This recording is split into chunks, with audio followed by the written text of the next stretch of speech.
Hello, everyone. It's just great to see you. Welcome to the third installment of the 5-year conference series leading up to 2026, the 250th anniversary of the Declaration of Independence. I suppose I don't need to add that part anymore, but when we started this conference series 3 years ago, we would shorthand, the conference is titled for 2026, and it wasn't unusual for someone to say, why 2026? And I think now we're all in a bit of a different place as we anticipate that moment. I'm Anne-Marie Stock, and I serve as Presidential Liaison for Strategic Cultural Partnerships, and it's really been a privilege for me to have helped bring this conference into being along with Kathy Kelly, my amazing partner.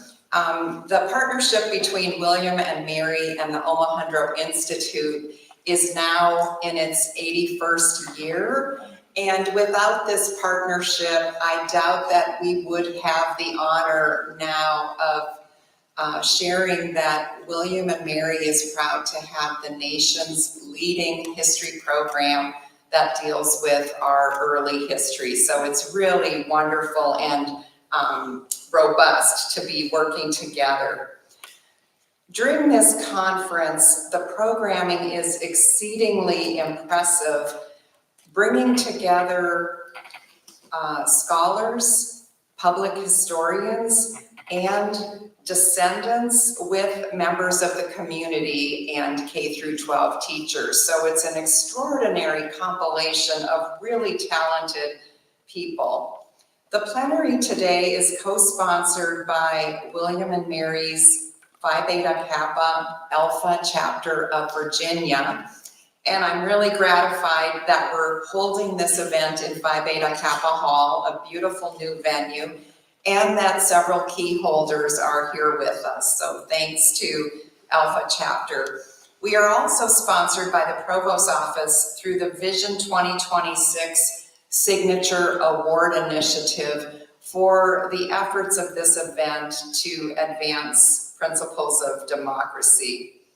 This impactful series advances the strategic priorities of the university, of our partners, including Colonial Williamsburg, the community, and the Commonwealth. And so we're just thrilled to have you with us.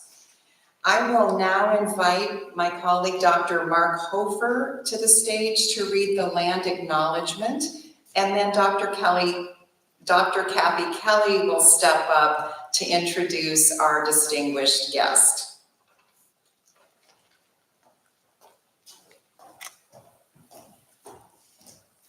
William and Mary acknowledges the indigenous peoples who are the original inhabitants of the lands our campus is on today.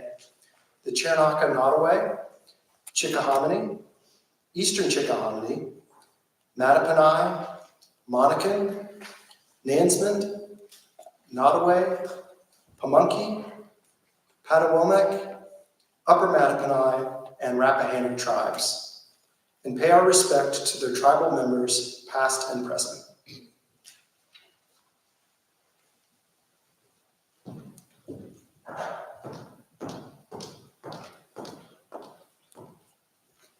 Good evening, and thank you all for being here this evening. Over the course of my career, it's been my great good fortune to be able to introduce Alan Taylor on multiple occasions to diverse audiences. It's a pleasure that never gets old. I mean, it really never gets old. As an exceptionally energetic and active scholar, Alan always is bringing something new to the table, and you can never recycle an introduction and use last year's this year, because the data has changed. There's more to celebrate, there's more to say. And that is no exception this evening when Alan's talk, Tower Hill, A Plantation on the Edge, is drawn from his forthcoming book, a book that was rooted in, born in, and based on collections in our very own Schwemm Library and the Bloch family papers. I'm excited, very excited to learn more about that project tonight. Alan is a once-in-a-generation scholar who has helped to set the terms on which we all understand early American history. He's the author of a dozen or so books. I won't list them now, Many of them, maybe all of them, are included in your program, but a couple warrant a call out, a special shout out. His first book, Liberty Men and Great Proprietors, published by the Omohundro Institute in 1990. William Cooper's Town, 1996, which received a Pulitzer Prize. Internal Enemies, 2014, also the recipient of a Pulitzer. But I'd like to call attention to 4 different books: American Colonies, American Revolutions, American Republics, and American Civil Wars.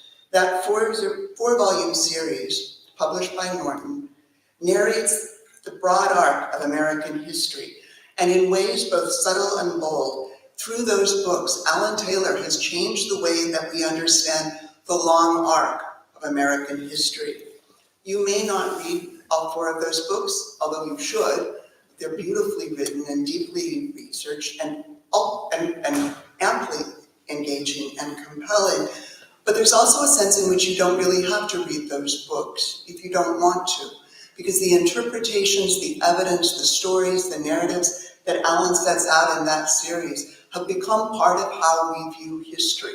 Alan's work has made its way into textbooks, into documentaries, into the work of museum educators, into public history. That scholarly research in that series really will shape the way that not only I teach history, but my students will teach history. Your grandchildren's understanding of history will have much to do with Alan Taylor's work. All of this is a long way of saying that our field is different from the work that Alan Taylor has done, and it's better for it as well.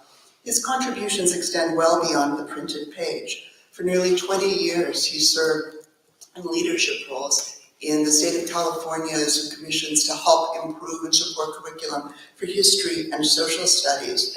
For the last 5 years, he's met online with high school teachers from across the country through a program that the Gilder Lehrman Institute in New York runs, helping high school teachers bring cutting-edge insights into their classrooms.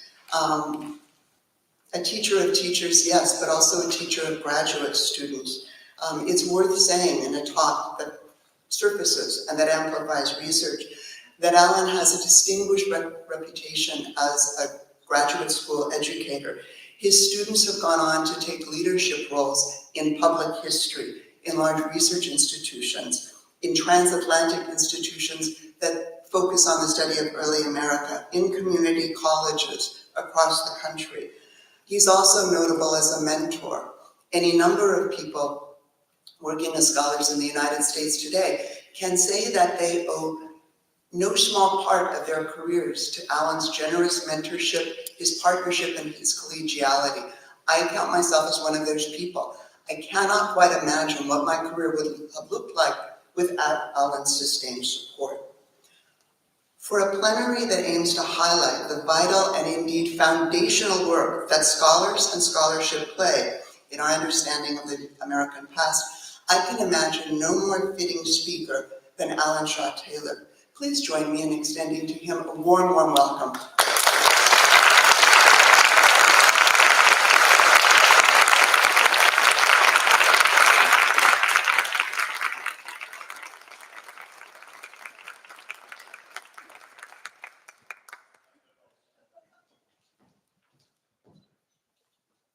That was an exceptionally generous introduction.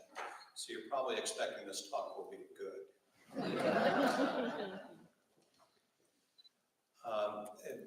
It's really been my good fortune to know Kathy Kelly, and I could not be happier to do anything that I can support her in the Omohundro Institute. I had a very long relationship with the Institute, and it's been through some ups and downs, but right now I think it's on a great up, thanks to Kathy. As Kathy said at the start, I'm in the fix I am right now in front of you because I started researching in special collections and Swem Library with the assistance of the world's greatest archivists. They could not have been more helpful and continue to be helpful.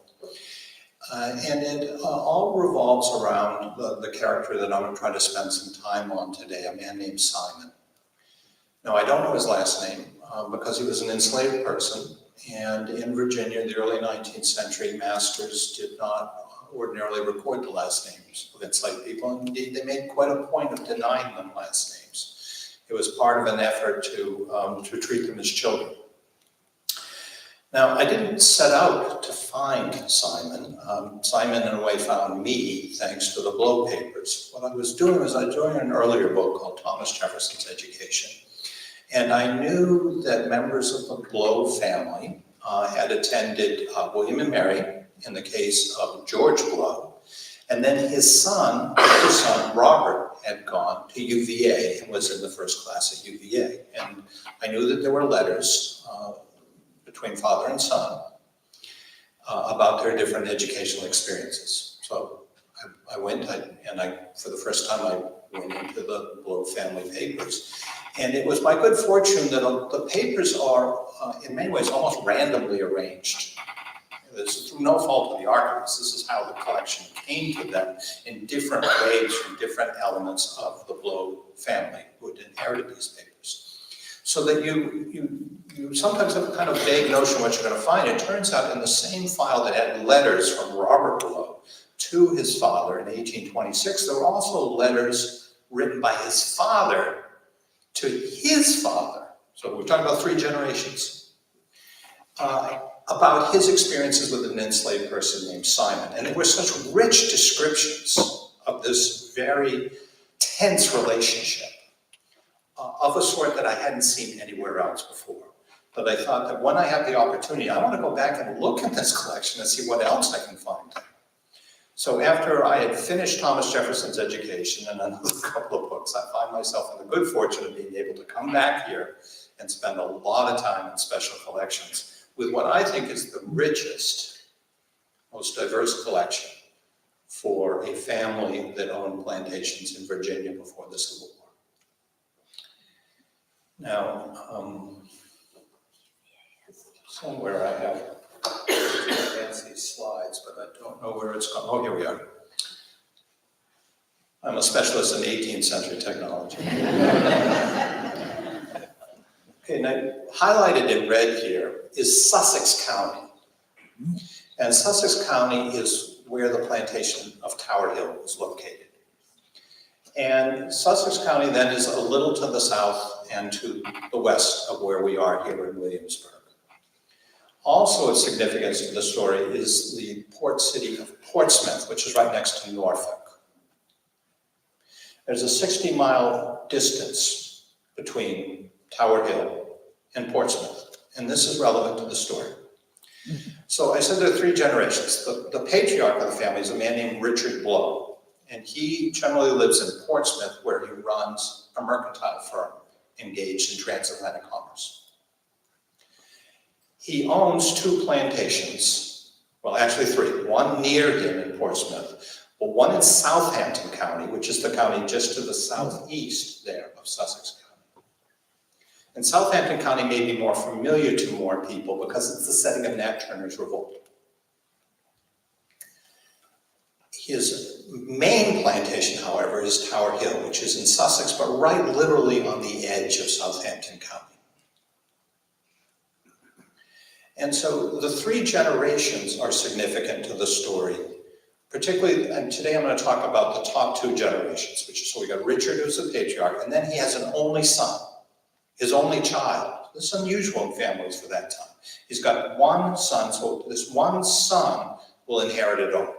And his name is George. And he went to William and Mary in the first decade of the 19th century. And then in 1809, he will take charge of Tower Hill. But in the first couple of years, he doesn't own it. He's just running it for his father. But because they're 60 miles apart, they write letters to each other every week. And most of those letters survive. So this means they have to explain to each other what they think is going on or what they think the other person should be doing. So there's a much fuller explanation of how these plantations are run and the difficulties of them than we find in most collections of papers. So the generational difference is an important factor here, and then the geographic distance. And the fact that on the one hand, they're quite close, father and son, but they also have very different personalities, so they're sniping at each other a lot, which is great for a historian, because they're constantly trying to score points with each other. And we're going to see this, and one of the people who ignites tension between them is Simon. This is the Nottoway River, and Tower Hill is on the banks of the Nottoway River. So this is the kind of landscape that you see. It's very low lying. There are no mountains in Sussex County. There aren't even any hills. And this is significant to the story because it's a landscape where there's somewhat elevated land, which is pretty good for agriculture, and then there are lots of swamps. This isn't too far from the Great Dismal Swamp. But there are dozens of swamps in Sussex County, literally dozens. And that means it's a landscape where enslaved people have an opportunity to go and hide. And that undermines the plantation system, or I should say compromises, doesn't undermine it, but it means that it must live in this tension with the possibility that enslaved people have an outlet. And that's going to come into play in this story. This is Tower Hill Plantation. Now, it's a bird's eye view. It's made by a descendant of the Blow family, a man named William Nivison Blow, who was a U.S. Army officer and spent most of his career in the American West or in the Philippines or in Cuba, but he always wanted to come back to Tower Hill where he'd grown up. And it becomes a great passion of his. And so he created a manuscript history of the plantation, which is one of the wonderful sources I have access to. And he created these drawings. He's actually very talented for a guy who had no professional training. And so what you see is the main plantation houses there on the left, which is perpendicular to you. And then you see all of these outbuildings. The ones that are labeled Y in there are the work sheds. And that's where Simon would have worked, in that vicinity. Whereas George Blow and his wife Eliza would be mostly in the house there, at least at night, though George is out and about the entire plantation. Now tobacco is not a significant crop there. Cotton will become a significant crop, but the most important thing that's written, they raise a ton of corn. That's what they're mostly raising. And partly they're selling the corn, but mostly the corn is to provide a sustenance to the people who live there, most of whom, approximately 40 to 50 people at a time, are enslaved. Now, in addition to corn, what they're raising that goes off into the market is apples for apple brandy making.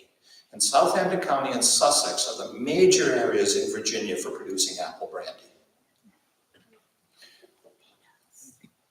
Now, this is a very neat, orderly landscape, but the story I'm going to tell you runs against that. It's not at all orderly in how people experienced it.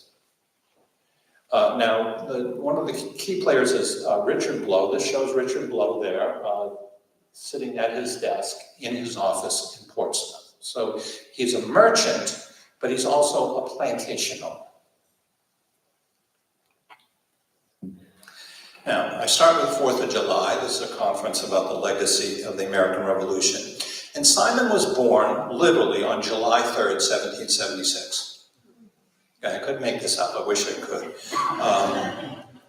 So he's born literally on the eve of American independence, but he is not born free. He's born enslaved. He's considered in the eyes of the law of Virginia the property of Richard Blow. We don't know his father's name. It's not in his records. We know his mother's name. She's listed as, quote, Old Sarah. She may be the same person who's later called in this register Old Sally. And if so, she died on October 16, 1827, having, quote, lived to see her great-great-grandchild, end quote. Now, we don't know how Simon felt about his birthday coinciding with the eve of independence in the so-called Land of Liberty. So I'm free to speculate. Every year on July 4th, he saw, heard, and smelled the drunken festivity of white men boasting of their liberty secured by courageous patriots fighting against British oppressors who allegedly had tried to enslave them. Simon surely thought that the truly enslaved people of Virginia could, with greater justice, fight for their liberty. Indeed, his whole life story reads as a struggle to achieve some independence within a land of slavery.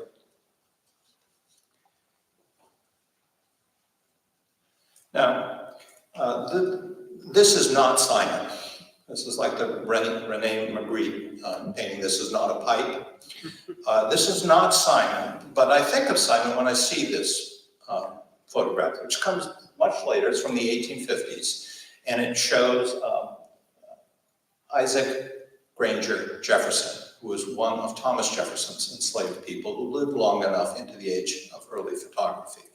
Now, he reminds me of Simon because of his powerful physical presence and because of his work clothes. So I do think in many ways Simon must have looked like this. And we do have one physical description of him, which helps me to think of this man as very much like Simon. Now, Simon grew up at Tower Hill. He's born there, and he spent his early years there. But he will move on to live in Portsmouth. Now, when he's at Tower Hill, he probably worked in these settings. This shows the storehouses, smokehouses, kitchen, office, granary, and saddle room. So you can see this is a very complex place with a lot of different workspaces and a lot of different roles for enslaved people to play. Now, what Simon did in his earliest years at Tower Hill, we don't know because the records don't let us find out. So a lot of my presentation today is about what we can know and what we can't know in these kinds of stories. By at least 1807, Simon and his good friend, another young man who had grown up at Tower Hill, a man named Isham, they both moved to Portsmouth. And Richard Blow had both of them trained to be coopers. And the fact that they're coopers is very significant to this story.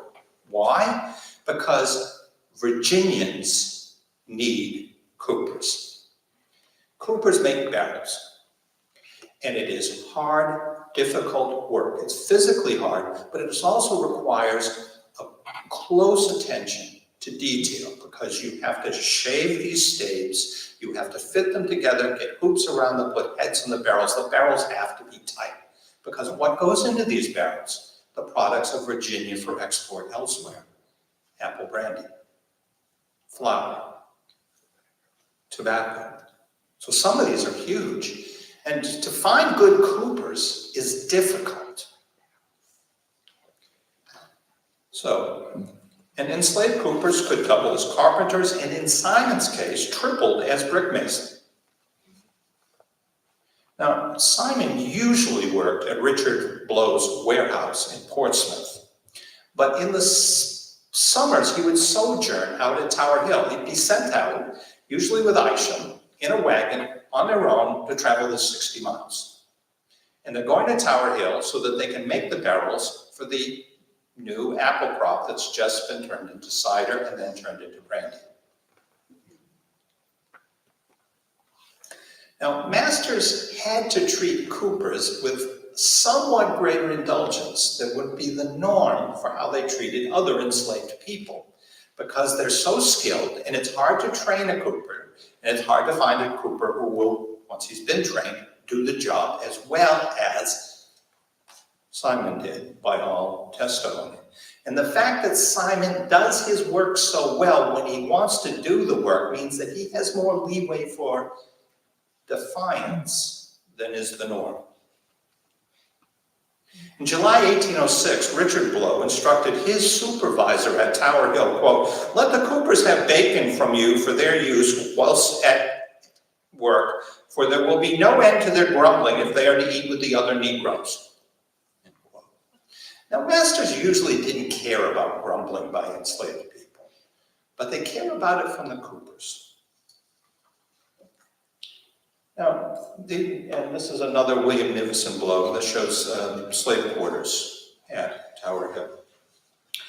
Simon starts to come into sharper focus in 1809 because that's when George Blow goes to Tower Hill and starts to write regularly to his father, Richard.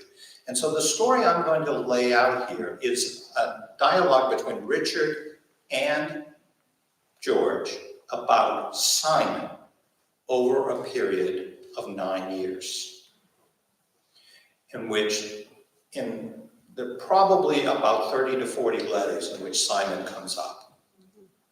This is far more than any other enslaved person, and in much richer detail than any other enslaved person at Tower Hill or in Portsmouth, because Simon is their primary topic of complaint. Now, after years of working for Richard in Portsmouth, Simon had a grudging respect for his old master, but none for young George at Tower Hill. In 1809, George is just 21 years old. He's a recent graduate from William and Mary, and he's newly married to Eliza Waller, who came from Williamsburg. Frankly, George was full of himself and bubbling with new and half-baked ideas about plantation management. He meant to thoroughly and rapidly transform, through reform, Tower Hill. And what this meant was more work and closer supervision for enslaved people. Now, Simon was 33 years old, and he was born in Tower Hill.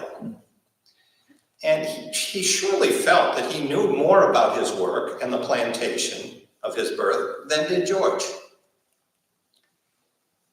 And this means that there's tension between the two of them that's chronic. On October 15, 1809, George Blow erupted against Simon in an inky appeal for Richard's sympathy and support. Quote, "Never was there a servant treated with more mildness and kindness than Simon since he came up. Never was there one more indulged. I have treated him not as a slave, but like a white mechanic employed to work for me. He had his dram and 2 drinks of grog every day, and bacon to eat and waste. I gave him many of my old clothes. I never used an angry or threatening expression with him. He was not the least pushed at his work, and nothing was even said to him of his laziness and loss of time, although he never began in the morning until the sun was 2 or 3 hours high, and always left off work between 4 or 5 o'clock in the evening. I do not believe he ever worked more than 6 hours in a day. And above all this, I screened him from a whipping for stealing your money. Notwithstanding all his indulgence and kindness, he has treated me with more insolence and ingratitude than ever I was treated by any slave in my life." Now, this is going to be the running theme of his relationship with Simon.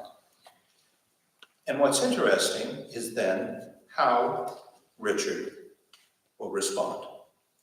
Now, one of the first early episodes between George and Simon comes at night, when the relaxing Cooper drank and played his fiddle until midnight, keeping Eliza, quote, awake almost the whole night with his fiddling noise, end quote.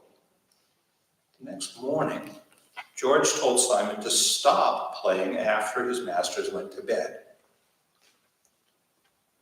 But George added that the next morning, quote, "That night, after the house was all still, Simon collected as many of the Negroes as he could persuade to disobey me, with Nanny and Tempe at their head, and made all the noise he and they could possibly make until after midnight, he fiddling and they dancing."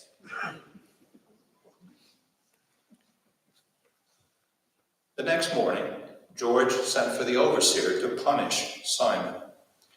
But the Cooper defied both men.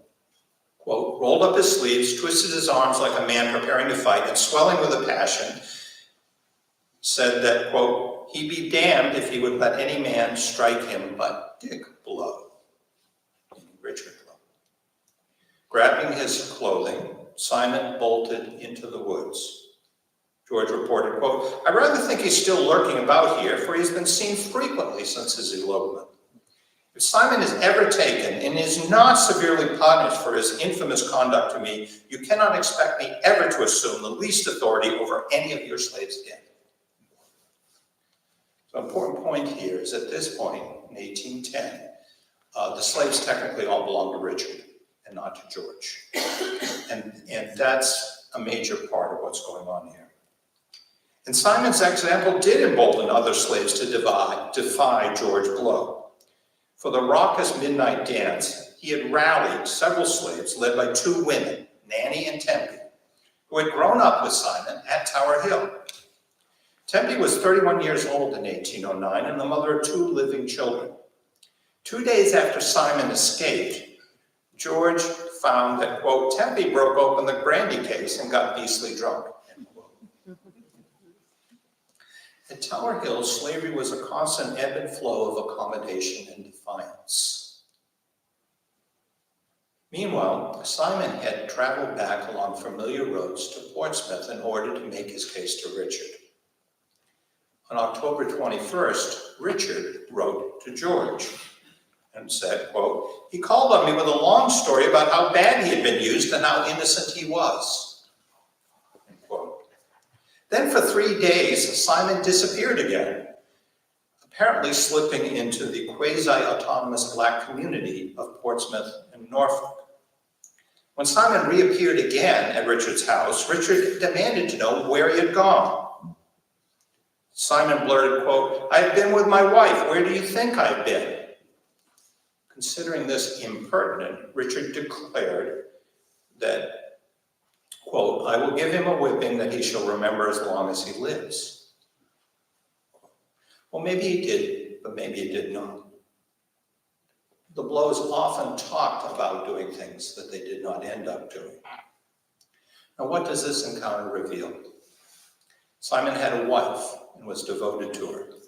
Now, this is a recurring fact in the Blows correspondence, but they never give her any name, so I don't know. I don't even know who was her legal master. Simon also had a surprising ability to come and go, slipping away into a quasi-free black underground. The Blows could neither lock him up nor find him when gone. At least 6 times he's recorded as running away, and 5 of those 6 times he comes back on his own, usually to Richard and usually to negotiate something that will smooth over a difficulty with George. Now, the Blows attributed Simon's defiance to alcoholism, for they considered their own mastery too just for resistance by anyone with a sound mind.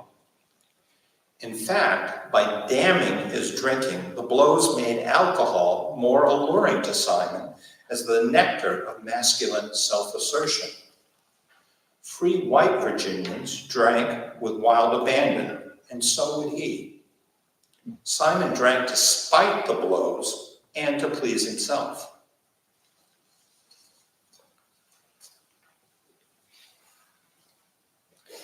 Now, this is one of William Nivison Blow's drawings, and it shows various enslaved people at work. You can see in the upper right is a cooper working on a barrel. And in the very lower part, you can see brick masons at work. So this is work, and the carpenter is on the left. So Simon is very competent to do all 3 of these roles, but particularly to be a cooper. Now, for over 30 years of familiarity, Richard felt enough fondness for Simon to want to believe his promises of reform. And reforming the alleged sinner would vindicate the master's rehabilitating justice, as Richard saw it. So Simon had learned this about Richard and had learned how to play on it. But in November 1810, Richard lost his patience. Quote, Simon has behaved so bad, I've been compelled to give him a very severe whipping and have him in jail. I believe he is so depraved a wretch that nothing can reform him, end quote. Blow vowed to send Simon far away to the New Orleans market, which is a grim sentence for an enslaved person from Virginia. And Richard said, quote, at which he and the rest of his kin here are very much alarmed. I don't know what to do with him, end quote. So in here, there is embedded certain information, which is that Simon has a kin network in and around Portsmouth, which must be part of how he is able to hide out. But the masters don't know that much about the kin network, and they never name who the other people who are kin, other than his mother. But also what's embedded in here is that Richard does care somewhat what that kin network thinks. He doesn't want to entirely alienate all of them. So to make the leap of selling Simon off is a leap that Richard's not prepared to do, except rhetorically in his letters. Instead, in December 1810, Richard sent Simon and his tools away in a wagon to Tower Hill. This is the main house of Tower Hill, and then these are some of the work buildings there on the side. Now, for Simon, going to Tower Hill is not where he wants to be at all. Now, there's kind of quiet détente, apparently, in 1811, because Simon doesn't appear in the letters, except routine work assignments. But this collapses in early 1812 when George boasted that Richard had signed Simon over to become his slave, that ownership had transferred from Richard to George. And this sets off Simon, who's outraged and he runs away on February 15th. Now, to track Simon, George Blow sent his overseer to Richmond, where he placed a runaway slave advertisement in Virginia's leading newspaper. And we have no surviving portrait of Simon or of almost any enslaved person in Virginia from this period. So the ad provides our best picture, but it expresses a master's perspective. According to this ad, Simon stood, quote, about 6 feet high, of a dark complexion, strong, stout, and of robust frame, about 36 years old, but from dissipation and intemperance looks rather older, had on a jacket and trousers of Virginia cloth. His eyes are generally inflamed with intoxication. Has a scar over one of his eyes, supposed to be the right eye. When spoken to, makes quick answers, and is fluent and plausible in conversation. He will be found extremely cunning and expedients to evade detection. He is a first-rate cooper and understands something of the bricklaying business, end quote. Now, for a supposed drunk, Simon was adept at talking his way out of jams and into opportunities. In early March, Simon surprised Richard Blow by suddenly appearing at his home in Portsmouth. But rather than seize and jail Simon, Richard let him go, which astonished George when he heard about it, and he demanded Simon's immediate jailing. George was fed up with his father as well as with Simon. He considered the first indulgent and the second insubordinate. And he said this, quote, when he was yours, he comes up here to work and without provocation abuses me, scoffs at my threats, derides my power, laughs at my impotence, and then goes down to you with a budget of lies and is not punished. He then runs off from you, stays as long as he pleases, returns, and is not punished. He then attempts to play the same game with my mother that he succeeded in playing with me. He is transferred to me. He receives his due.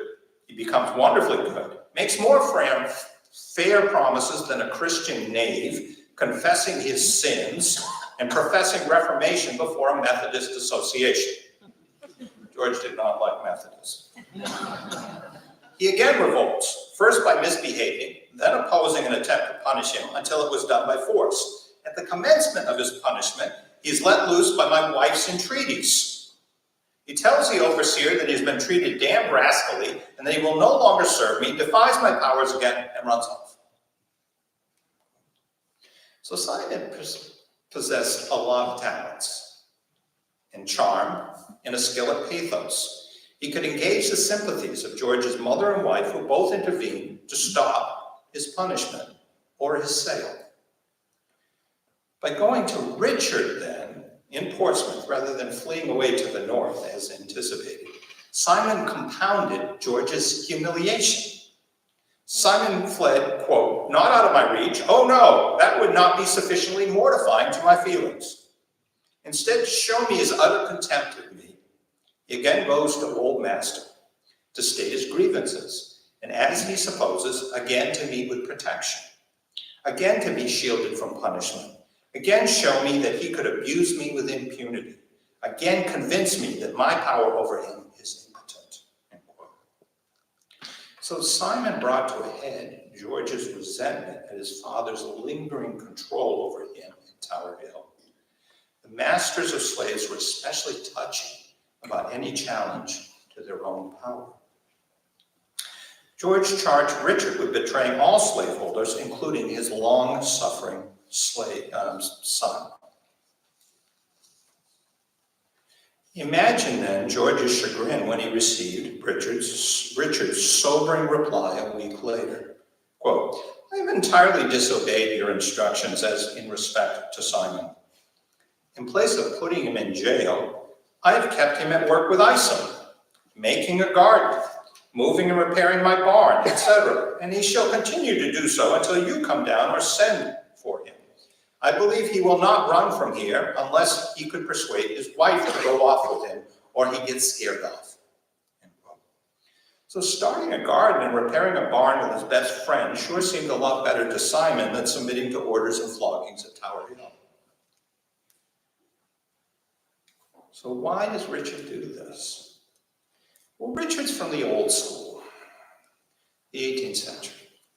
And he felt that long experience had taught him how best to manage enslaved people. Richard is not an indulgent master by nature. But he thinks there are different ways to manage different people, and you have to be flexible about it. And he saw his son as high-strung and inexperienced, and emotional, and categorical. To Richard, it made more sense to get his garden dug and barn fixed than to pay the cost to keep Simon in a jail cell, where he'd be more susceptible to disease than goodbye to $500 to $600 worth of human being. Richard loved his son, but also liked opportunities to remind him that he still owed homage to the family patriarch, the source of the property that he managed. But eventually, Richard did prepare to send Simon back to Tower Hill. Getting wind of this, Simon ran away again. A week later, at Portsmouth, Richard reported, quote, Simon, to my great astonishment, was discovered to be in this neighborhood again. Aided by a constable, Richard investigated, but Simon stayed a step ahead of his pursuers. Initially, he lodged with an old Negro woman, end quote, and at, quote, night, he stole and killed a hog belonging to Thomas Edwards, the meat being found in this old woman's house. By then, however, Simon had slipped away again, and his landlady, quote, denied his having been there, end quote. Richard proceeded to, quote, all the Negro haunts he could find, but got no tidings of him, as they won't tell on one another. Showing solidarity, the blacks of Portsmouth and Norfolk knew how to shelter runaways and fend off constables. So Richard despaired of recovering Simon. But Richard was wrong. He did capture Simon in June of 1812 and send him off to Tower Hill again. But he informed George that Simon, quote, says he will run away from you until he is shot, and that he will die sooner than live there. Richard thought the best thing to do would be to practice some restraint. So he told George, don't let the overseer give him orders. Just you provide some guidance to him and let Simon work at his own pace. George ignored the advice. The predictable results. Simon's defiant. The overseer whips him. Simon then runs away yet again. But this time after he was, quote, loaded with irons. But George says, no doubt he will soon find someone to assist him in getting them off. I think you were very wrong to iron him, knowing his temper and disposition. So Richard, time and time again, Simon has the ability to find people beyond the blows, people that will help him get irons off, help to hide him out, help him to get food, and he can go for weeks and indeed months at a time doing this before he comes back and negotiates something with Richard. Now, a peace is brokered, and Simon will go back to Tower Hill, and George will even let him go off to be with his own wife, Simon's wife, who has since moved to New Kent County, which is near Richmond.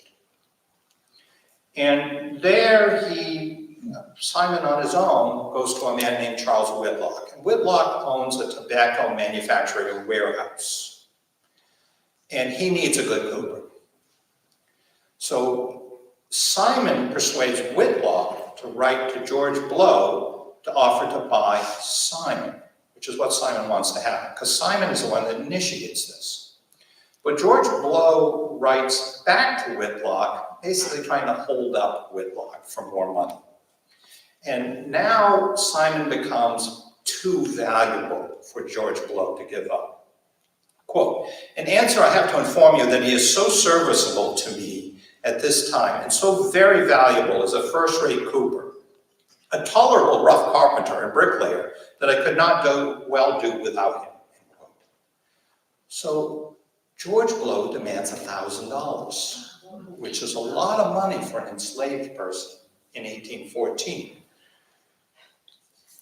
Particularly one in his late 30s. Now, by rejecting Whitlock's fair offer, Blow rankled Simon, and so defiance will surge again, leading to the great blow-up of 1816. And this story emerges in a letter of July 4th, 1816. So this is the day after Simon's 40th birthday. And George wrote to his father, Richard. He began by exulting, quote, "The return of the day so dear to every truly American bosom. Prosperity, wealth, splendor, and happiness seem to pour torrents on our land. We appear to be the chosen people of God." End quote. Then, without any sense of irony, Blow proceeded to devote the rest of his letter to a story about America's enslaved people, none of whom had prosperity, wealth, splendor, or more than fleeting happiness. Once again, the lead character in the story is Simon. Tower Hill's overseer, a man named Nicholas Height, had tried to subdue Simon, who, quote, "armed himself with his cooper's axe and retreated, swearing death to whoever attempted to take him." Well, the overseer did succeed in overcoming. And according to George, the overseer, quote, "gave him in perfect cool, good humor, very moderate whipping, after which Simon acknowledged his misconduct and said that he deserved more and was thankful that he was so leniently dealt with and promised amendment." End quote. Okay, this is one of Simon's better performances. Because later that day, Simon collected all of the water pails and tubs that he had been putting together. And making a grand show, he brought them into the yard opposite the gate, so right in this area here, at the most public place to be seen and noticed, and there he smashed them all to bits. Then he dashed away into the nearby woods. Simon had both range and flair as a performer. Now this time, things take an interesting turn. He doesn't go back to Portsmouth, Norfolk, nor does he go up with his wife around Richmond. Instead, he goes to hide out in the swamps along the Nottoway River, which is a major haven for runaway slaves. And according to George, Simon, quote, "camped with 4 other runaways on both sides of the river, feasting on the neighbors' cattle, sheep, and hogs," end quote, until slave patrollers found the camp and opened fire. And although Simon was fired at 30 paces range, he narrowly escaped, quote, "and his tracks have been since discovered so that he has not left the neighborhood." And this was more the norm. Most runaways don't end up going to the north. They're trying to find something more local and more familiar where they can hang out, hide out. Now, Simon remained missing for 3 months, which is the longest stretch that he's ever run away. In early September, Richard wrote to George, quote, I do expect you have lost Simon. I expect he got on board some vessel about the Suffolk Canal and has gone to the northward, where he had a number of acquaintances from the Negro sailors who were in New York, New Bedford, and Nantucket vessels that used to come consigned to me. So again, what we see here is that Simon had a talent for making friends and making friends beyond the control of the blows, so that Simon has options. But George had a different explanation, and for slaveholders, a far scarier one. That Simon had joined a large and notorious gang of black outlaws with a revolutionary goal. On Halloween of 1816, George shared this horror story for slaveholders with his father, Richard.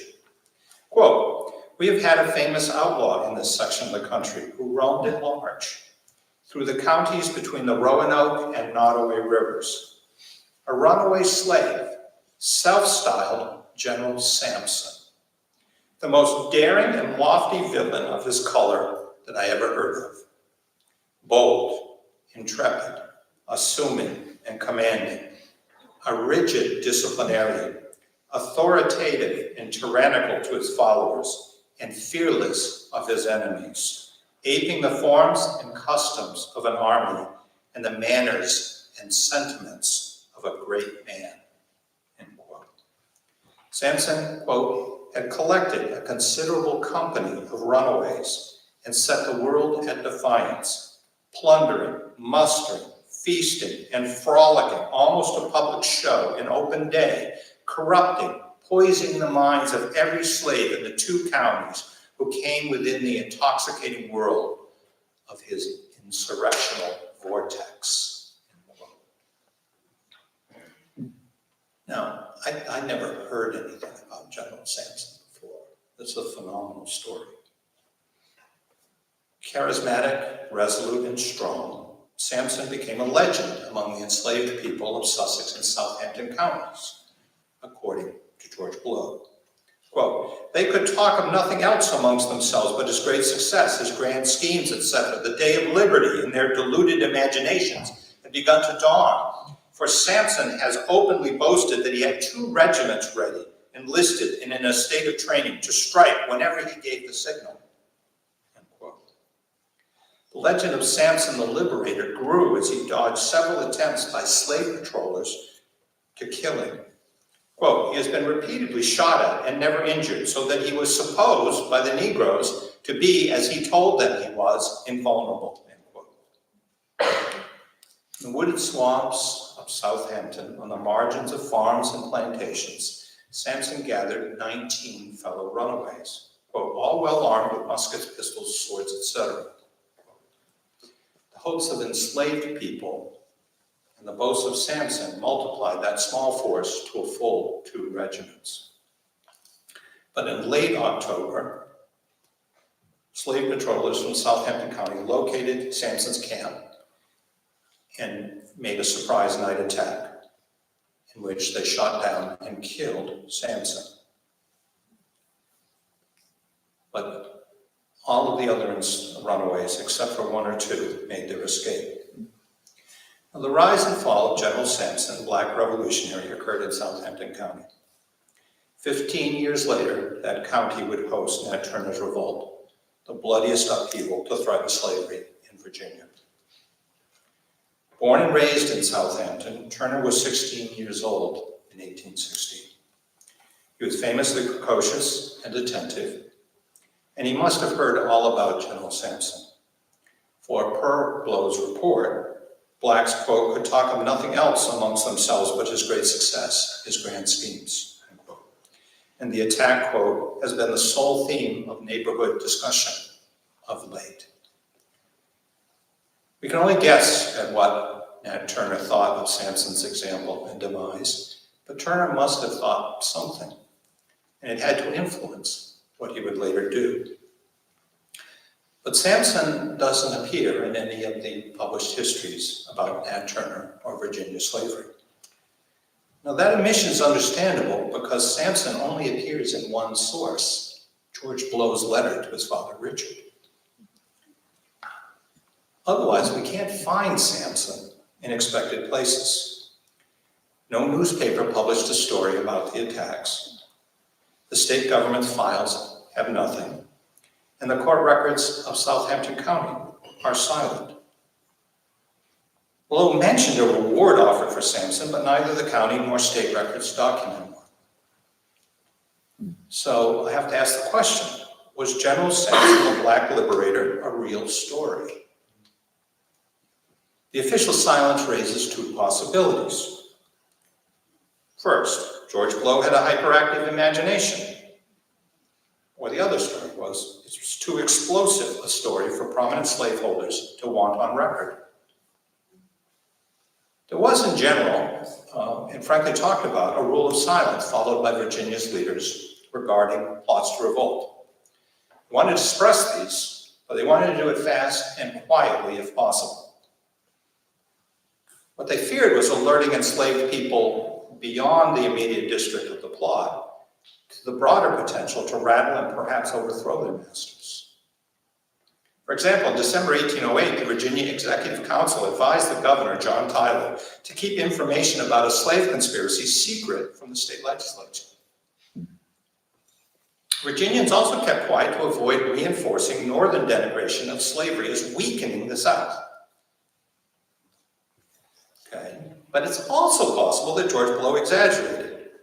As I've quoted at length from his letters, you can see he has a hyperbolic style of writing. But George is not one to concoct an elaborate lie, and he was well positioned to know the truth. He's not just some random person. He's a major in the Sussex militia, and they were responsible for slave patrols. He's also well connected to the leaders of Southampton County. For the county clerk, James Rochelle was his relative and close friend, as were the Grays, who were the leading family in the county. Blow routinely attended the Southampton County Court to collect and pay debts and to enter business and political deals. He was a player in both Sussex and Southampton County, and he cultivated his reputation as creditworthy. His account abounds in circumstantial details that are plausible. And in the rest of his long public life, he would later downplay insurrection scares. That he played this one up indicates that he took it very seriously indeed. And perhaps most revealing of all, Richard Blow believed him. And Richard Blow was always alert to anything where George exaggerated. Now, I more recently found one piece of evidence that points towards Sampson being real. It's a runaway slave ad that was run in the summer of 1816, spring and summer of 1816, by a man named Archibald Freeland, who was from Manchester, but he reported that on the night of February 27th, near Smithfield, his slave had run away, and his slave's name was Sampson. Freeland predicted that Sampson would head to, quote, Southampton County Courthouse, where he was raised in the family of Mr. Blount, by whom he was sold. Quote. Freeland described Sampson as, quote, likely, end quote. What this meant was impressive looking, probably handsome, but certainly strong, the sort of person that would be a leader. He's relatively tall, at 5'9" or 10 inches. He's 22 years old. And Freeland offered $50 for his recapture in return, which is a bit higher than average, which shows a premium value placed on Sampson. So this Sampson, and Sampson's not an unknown name among enslaved people, but it's a relatively uncommon name. This Sampson had the right name, he's a runaway, he's in the right place at the right time. And he has the characteristics of potential leadership. Now, there is a coda to this story, which is Simon. 2 days after the firefight that killed Sampson, Simon reappears at Tower Hill. George Blow reported, quote, to my infinite surprise, I found Simon at home with a full cargo of double-refined brazen impudence, end quote. Blow deduced that Simon had been with Sampson's rebel band as that general's, quote, aide-de-camp, assisting in planning and preparing to execute an insurrection. Now, George does not explain how he knows this, but he's very confident he knows this. Now, although of a more skeptical turn in general than George, Richard believed that Samson and Simon's story. Quote, "No doubt, but he has been with that group of runaways you mentioned, and were he with me, I would make him tell me all about their haunts and what was their intentions. He ought to be severely chastised for his conduct." End quote. Now, what exactly happened in the immediate aftermath of this is unknown, but what will happen 2 years later is quite phenomenal. There's no mention of any particular punishment, and they never sell off Simon, despite all the threats to do so. Instead, George Blow in 1818 agrees to sell him to Charles Whitlock. And for $600, which is what Whitlock had offered, rather than the $1,000 previously demanded. So after a decade of confrontations and dire threats, the Blows capitulate to Simon and give him what he wants. Although he had apparently belonged to a black outlaw gang with revolutionary dreams in 1816, his master rewarded him 2 years later. Simon got what he sought at a fair price to Charles Whitlock, employment in the tobacco manufacture. Now, why does he want that? Well, it was considered in Virginia that this, if you're going to be an enslaved person, this is probably the best work you can do with the best work conditions.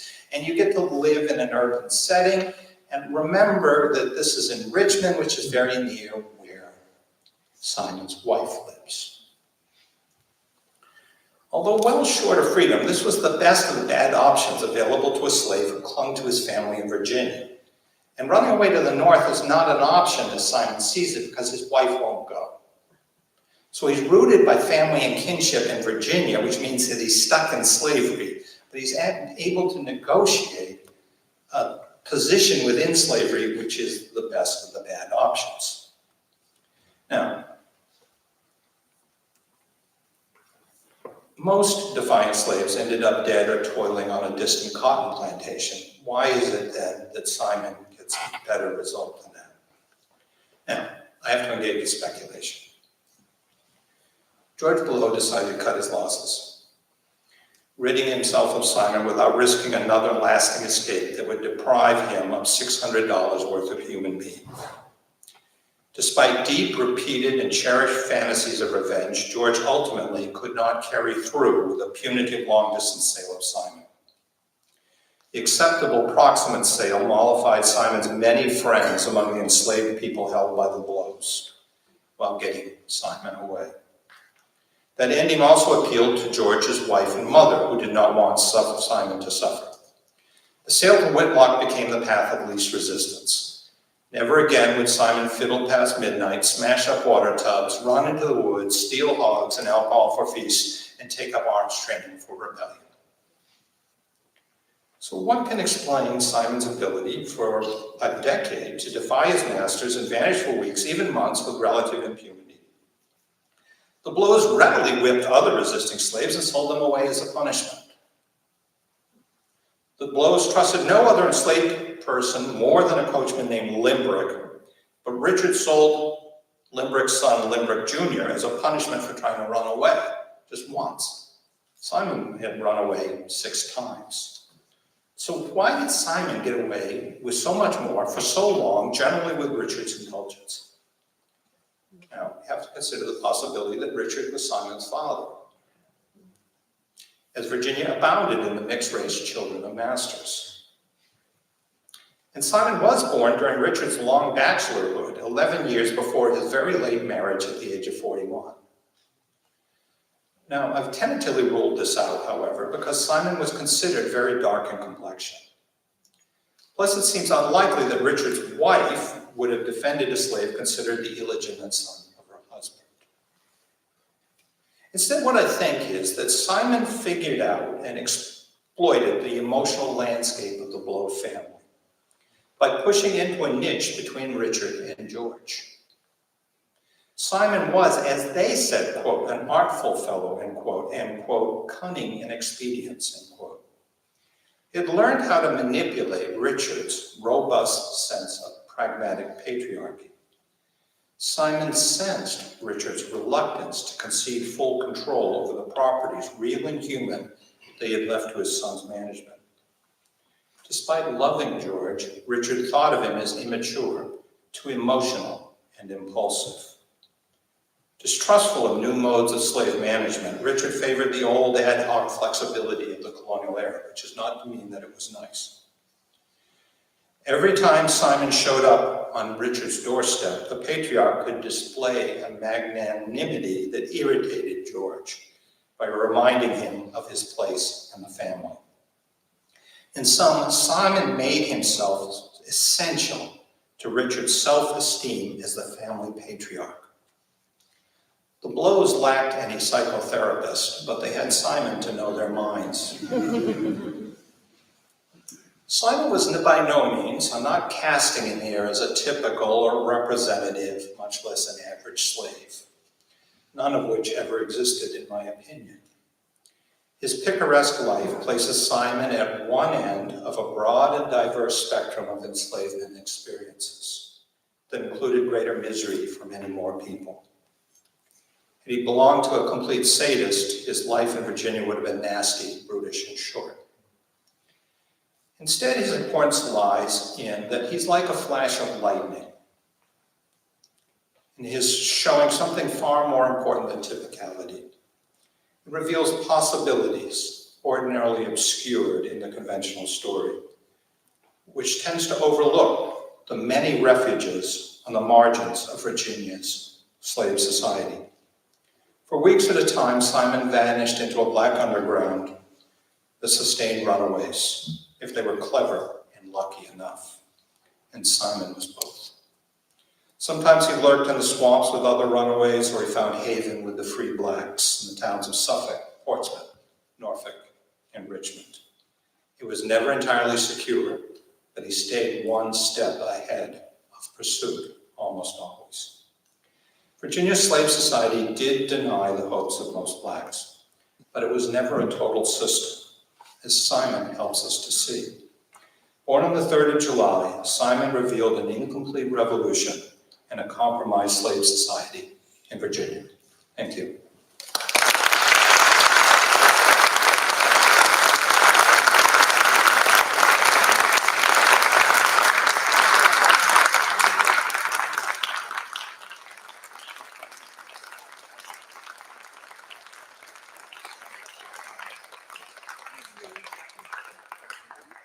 I'm happy to take any questions you have. Or any thoughts? Yes? Did Simon run away from the next person who owned him? I don't think so. There's never a comprehensive list of everybody who runs away. So for example, Simon runs away 6 times, but there's only one runaway slave ad for him. There's never a runaway slave ad again for Simon in the various newspapers. And there have been some quite good scholars who have been compiling this stuff. So what happens after this, I don't know. Because the story I've told has been within the Blow papers, and they lose interest in him once he's gone. I have not been able to find any Whitlock family papers. It would be nice to be able to continue to follow Simon's story there, but that's not something I've had any success with. So I just don't know. But I assume, perhaps wrongly, that this is a much better situation for him, and he doesn't have a reason to run away anymore.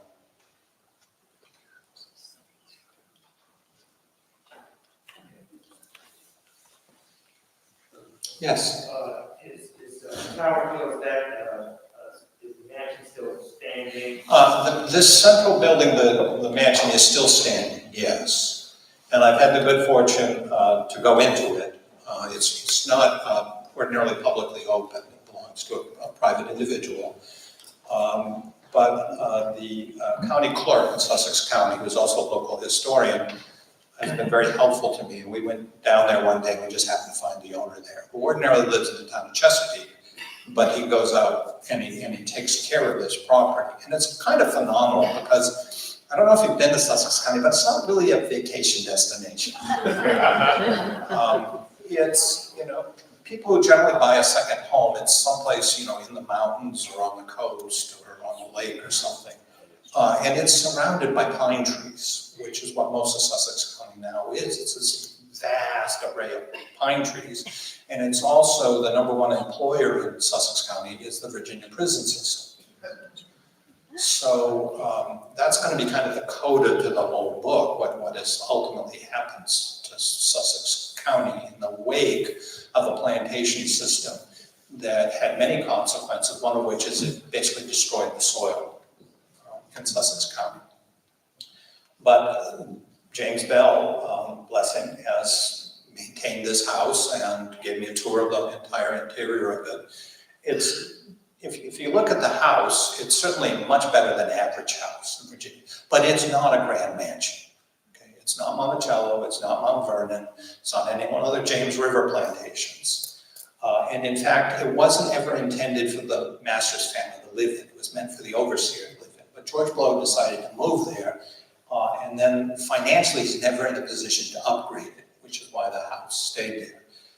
The family in the middle of the 20th century sold off almost all the acreage, and it went to the Camp Corporation, which was the major landowner in that part of the world because they owned a pulp and paper facility in Franklin and Southampton. But they gave this to one of the conservancies, and they ended up selling it to James Bell. So that's what happened. Yes, ma'am. Was there any information about his wife? Did he have children? You're talking about Simon? Yes. Well, the only Did she information belong is that to he someone? has a wife, and she did not belong to the Blows, and her name never appears in any of the records of the Blows. So this is part of the frustration of doing this kind of work, is that you're dependent on your sources. And the sources tell you a lot of things, but they don't tell you some things that you really want to know.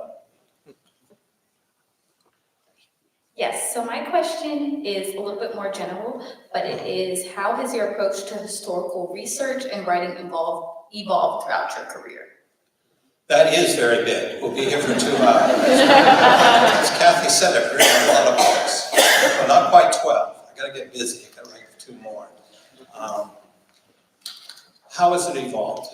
Well, one thing that I would say is a continuity is that I've always tried to find individual stories of lives, and preferably stories of people who are not famous,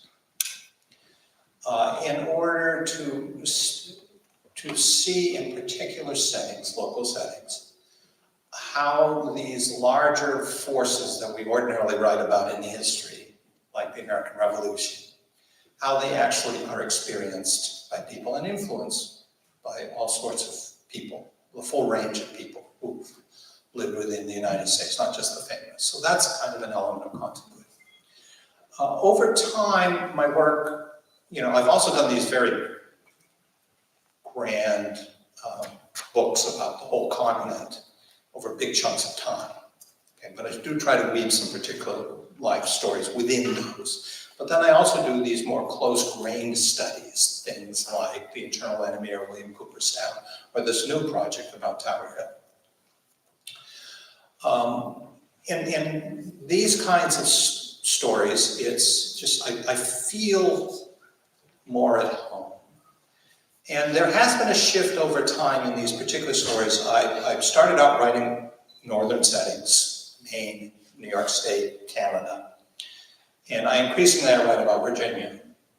And I increasingly write about the experience of enslaved people and their relationship with the enslavers. So that's been a general evolution in my work over time. Yes. Yeah.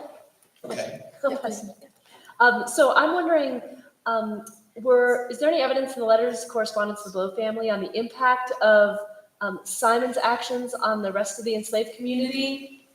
Well, there are the references, there are constant references by George. He feels insecure that the other enslaved people will get ideas from the relative impunity with which Simon acts out so much defiance. So he's very concerned about that. And there's some evidence of acts of defiance. I gave one of them, which was about Nanny and Tempe and the dance party they had with Simon, and then Tempe breaking into the brandy chest. And controlling access to alcohol is one of the things that's very important to masters.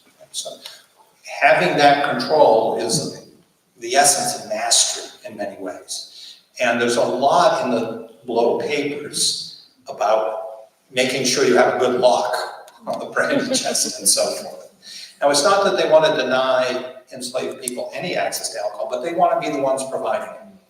And so it's provided on special occasions, provided at the harvest, it's provided at Christmas, a few other holidays. And in order for that to be powerful, you have to keep them from having it the rest of the year as best you can, which is awfully tough to do in a place that's producing apple brandy. So the reality is that enslaved people have easier access to alcohol in Southampton County and Sussex than they do in most places. So one of the more ridiculous suggestions that comes in the Blow papers is Richard says, I'm so concerned about Simon's drinking. The only thing I can think is to sober him up, to send him out to you permanently in Tower Hill. So there is evidence of this, and there are other episodes of defiance and running away, but they're not nearly as well documented over a number of years as the Simon episode. So that kind of leads me to my question.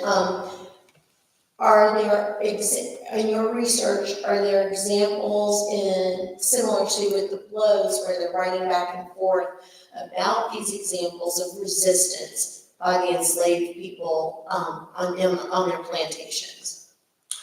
I don't know of anything comparable to this particular exchange of letters. But if anybody else knows of something, I would love to know it. There are other cases, but they're usually one master writing in his diary or something about a long-standing, I'm thinking Landon Carter, who had a relationship, I forget the name of the enslaved person, who is, he's constantly trying to reform him, and he's constantly resisting being reformed in various ways. Nassau, thank you. So that's a story, it's a very kind of internal story, which it's a great story, but this one's somewhat different. And I don't know of any other story in which the runaway goes off and joins a black revolutionary gang in Southampton County and ends up being okay at the end of that. Is this going to end up as a book? I hope so.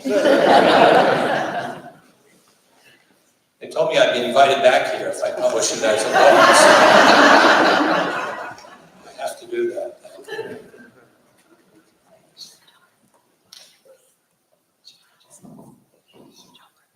Hi. So it's interesting you actually mentioned two of my ancestors in your talk. Sorry. Oh, there you are. Okay. Nanny and Lindbergh. Yeah. But my question is, do you know if George had children and did they continue the operation at Tower Hill? Or? They did. So, for example, these drawings are done by William Nivison Blow, who is the great-grandson of George Blow. That's right. And so the Blows continued to try to operate this until the middle of the 20th century when they sell out. But emancipation deals an enormous blow to them. I mean, they've already largely mined out the soil there, which is a chronic story. But and they maintained the plantation essentially by intensifying work. And the particular form is hauling something called marl, which is old seashells that could be found in many places in the Tidewater of Virginia. And this is an idea that's really pitched by Edmund Ruffin, who was the great agricultural reformer of the early 19th century Virginia. And he's a close friend and a distant relative of George Blow. So George Blow is a disciple of Ruffin. And they're basically, there's this whole hill of marl next to the Nottoway River. And enslaved people are hauling this out, tons of it every year to put on the fields. And what happens when emancipation comes? Okay, people are not going to be hauling marl anymore. Right? So the family ends up doing what a lot of large land, they're also not gonna share the land. So what they're gonna do is they're just gonna try to sell off the timber, and that's what they end up doing. And they're basically very close to bankruptcy most of the time, because they can't make a go of it without enslaving people.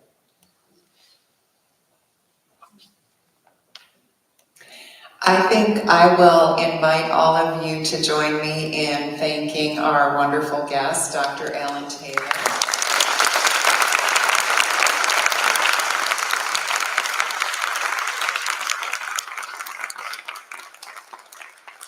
And then we can continue the conversation during a reception in the lobby to which you're all invited. And Dr. Taylor will be on hand to sign books that are available for purchase as well. So thank you very much for joining us. And we'll see you in the lobby for more conversation. Yeah.